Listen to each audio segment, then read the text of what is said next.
TEDxers, sit at attention. What that means is you should have your hands cupped on your knees. You should be sitting on the front 3/4 of your chair. Your eyes should be caged forward. You should not be looking around or talking. You should be caged. Sir, do you think this is a joke? I said get at attention. You should be sitting straight up, your back straight, on the front 3/4 of your chair, eyes caged. Ma'am, do you want to keep hanging out? I just gave you instructions. Were they not clear enough for you? She's a little scared right now. So I want you all to think right now for a moment just how you feel. You probably feel a little nervous, right? A little scared, kind of uncomfortable, maybe a little embarrassed. These are the feelings that we as a society, we associate with discipline. And here on the left, this photo is of me actually this is an assault course. I worked as cadre, and it's probably one of the harder parts of basic training at the Air Force Academy. And this girl, I'm yelling at her. She's about half my size, right? And I hope she doesn't wake up with nightmares, now that I did this to her on the assault course. But this picture to the right is a photo of me marching to lunch. And at the academy, we march to lunch every day. And it's very exciting. We do it day after day. We love it. But these are the feelings that we associate. I was kidding. We don't love it. You guys were taking me seriously. This guy's still sitting at attention. At ease. Thanks for playing along. Breathe. These are the feelings that we associate with discipline. But like I said, as a society, we don't have to. What if we as a society, we saw discipline like this? This photo here is a photo of my graduation from the Air Force Academy. That feeling that I had, that feeling of accomplishment. The photo here on the other side, this is a picture of a climber. He just got to the top of a mountain. He's accomplished a feat, right? He feels those feelings of fulfillment. Discipline is what I believe people need the most, but they want the least. Discipline in itself, it's really hard to define. It's hard to even quantify. But if I asked anyone in this audience right now, I said to you, can you name the most disciplined person in your organization, or can you name the most disciplined group in your organization? You could tell me immediately. Or who's your most disciplined friend? Oh, you know exactly who it is. But what is discipline, and how do we define it? How do we know who has it and who doesn't? This past summer, I worked with a cadet at a training, and he was from the Citadel. It's a prestigious military academy in South Carolina. And he told me this definition, which he says that they used to explain to the freshmen what discipline is. And I thought it was probably one of the best definitions I've heard. But you can see it says, discipline is the state of order and obedience derived from training, which makes punishment unnecessary. And I know you're looking at this quote and you're saying, Casey, this is a purely military quote. It does not apply to me. I'm a civilian. But I beg to differ, because when you think about punishment can come in so many different forms, right? It's not just this. This is the scary part of it, right? Wouldn't want to be that guy, although you guys were a few minutes ago. So, but punishment, life can punish you.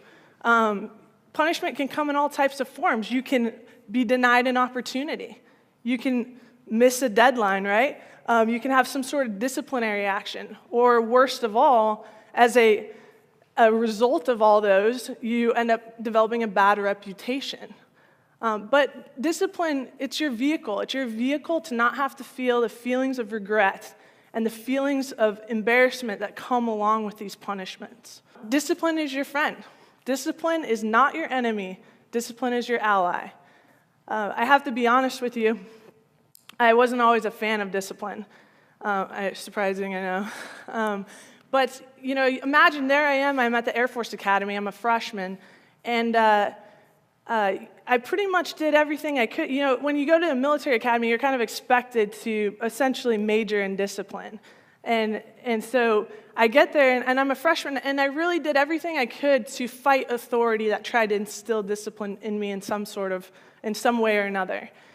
And it wasn't until I realized, my first assignment, I had a supervisor. He was actually my friend, and then he got promoted to be my supervisor. He sat me down, and he said, Casey, you've got all these talents, and you're wasting them. You have all these goals that you want to accomplish, and you're in danger of not accomplishing any of them. And he said, it's because of your lack of discipline. And I realized at that moment when I was looking at him, I realized he was right. I realized, I'd been kind of I'd been very charismatic about it. People didn't know that I was fighting discipline, but I realized that I was just hurting myself by fighting discipline. And it was at that moment that I had an immediate change. And I started to do, as Coach K says here, he says, discipline is doing what you're supposed to do in the best possible manner at the time you were supposed to do it. And so I began to take that on. I began to do what I was supposed to do in the best possible manner at the time I was supposed to do it. It didn't matter who the person was. It could be my boss. It could be my husband. It could be a friend. I always did what I was supposed to do in the best possible manner. And I started to see things change around me. I earned the genuine respect and admiration of those around me that I worked with, that I was involved with. And, the accolades and awards come along with that too, but what the most important part about it is that I started to develop those feelings about myself, respecting myself, feeling those feelings of fulfillment. There was a second part of my transformation, and her name's Kelly. And, I want you to come back with me for a moment to that day when I am giving birth to my first child, and we're in the recovery room, and I'm holding her, and I'm looking down at her, this beautiful little baby girl. You see her on the slide, she's beautiful, isn't she? Yeah. So I'm looking down at her, and I realize, as a first-time parent, I realize the enormity of my responsibility at that point. And it clicks for me. I start to realize that discipline wasn't just about me, that my ability to be disciplined was about her. It was about the cadets that I was going to lead in my new assignment. Fighting discipline is a road of punishment and failure. And today I want Kelly, I want my cadets, I want you to understand the power of discipline and how having it a part of your regular life will lead to your fulfillment and accomplishment. Fast forward a year and a half later, and I'm at field training. I'm Maxwell Air Force Base, Alabama, and so I'm a flight training officer. And field training is essentially cadets, their rite of passage. They go from underclassmen to upperclassmen, and they go to this experience, and it's kind of a mix of boot camp and officer training school. So it's an intense environment. Take a look at this picture. They look pretty good, don't they? I guarantee you they did not look like that on day one. They were a mess. But you're probably wondering yourself, how did I do that? I had every single one of them believing that they were in the best, most disciplined flight. So how did I do it? Well, I was having dinner with General Petraeus the other night, and why are you laughing? And, I asked him, I said, sir, can you give me some insight on my topic? He said, of course. He said, Casey, what do you think? I have 5 things that I attribute my success to. What do you think the first one is? I said, I don't know. Is it discipline? He said, oh, yes, that's what it is. I got it. He says, but the most important part of discipline is setting the example. I put this picture here of my daughter because, I set the example for her every day. She watches everything I do, right? In fact, I walked out in my mess dress. We wear this uniform. Rarely, it's our formal uniform, our mess dress. And I walk out, and she just stops. She's like, Mommy. She's two. Mommy, you look nice. You look very nice. Can I come with you? I said, no, honey. But, she watches everything I do. Even if I put on a formal uniform, she watches that. Just like day one that my cadets at field training did. They watched everything I did. So what did I do? I came in, the first time I even saw them, came in looking sharp, acting professional, and always ready. Because I knew that they wanted an example of what they could become. General Petraeus also said the second thing, he said, you've got to be relentless. And this is a key. The cadets, one of the first things they have to do, they have to memorize my name when they come to field training. It was, Captain Whitson. And you'd think learning the name Captain Whitson, it wouldn't be that difficult. But when you're in this stressful environment where all you care about is that you're not getting yelled at, the first thing to go out the door, your mind is just learning someone's name. And so I actually made them, we had one guy who was just struggling with it. And we stood out in the Alabama sun for about 20 minutes in this hot, humid weather. And I was just trying to get him to memorize my name. And, he said pretty much everything in the book but Captain Whitson. Captain Witterman, Captain Whiteson, Captain, he just couldn't get it. And I could see frustration from him and from the other cadets. But I was relentless about it until he got it right, until every single one of them got it right. And I was also relentless about them knowing each other's names, knowing each other's first and last names and their hometowns. And I'd quiz them on it constantly. And so there's 2 portions of field training. They went off to the other second portion. They came back, and they told me, they said, Captain Whitson, you were so relentless about us knowing each other's first and last names in our hometowns.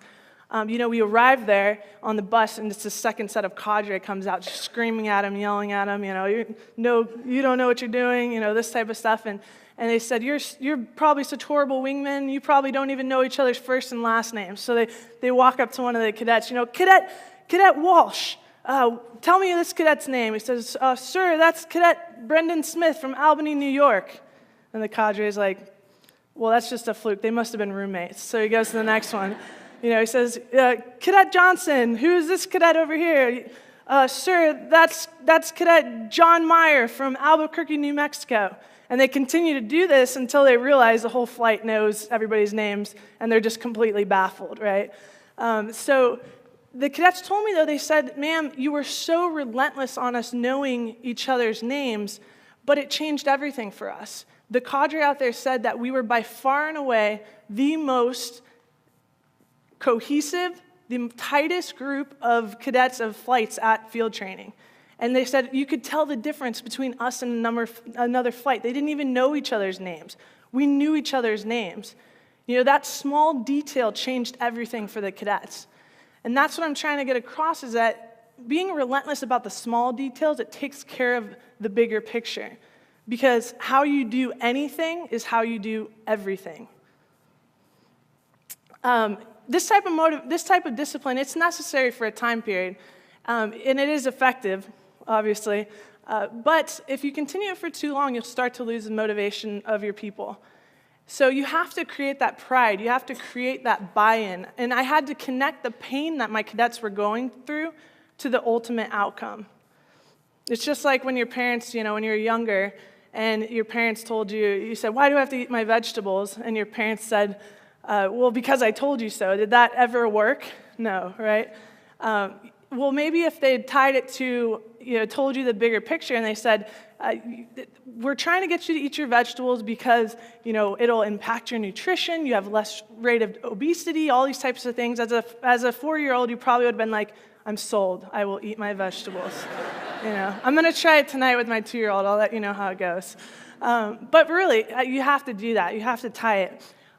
You're probably wondering from this slide, you're saying, how am I going to connect a sock to a B-2 stealth bomber, right?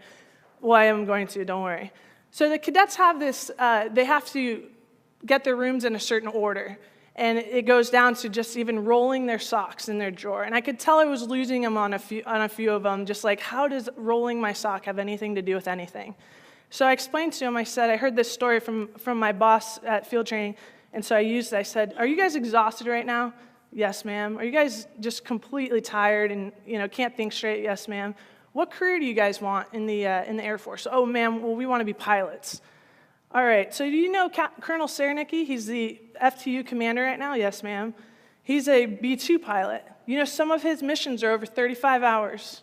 35 hours straight. I said, do you think he's exhausted when he gets to his target and he has to drop that bomb? I said, what happens if he messes up? And they said, they just kind of look a little solemn because they know. He's going to cause extreme damage, possibly loss of innocent lives. And I said, and all we're asking you to do right now is to roll your sock properly and put it in a drawer when you're exhausted. Do you think I had a problem with them rolling their sock from that day on? No. I didn't. And in fact, I didn't really have much of a problem with anything.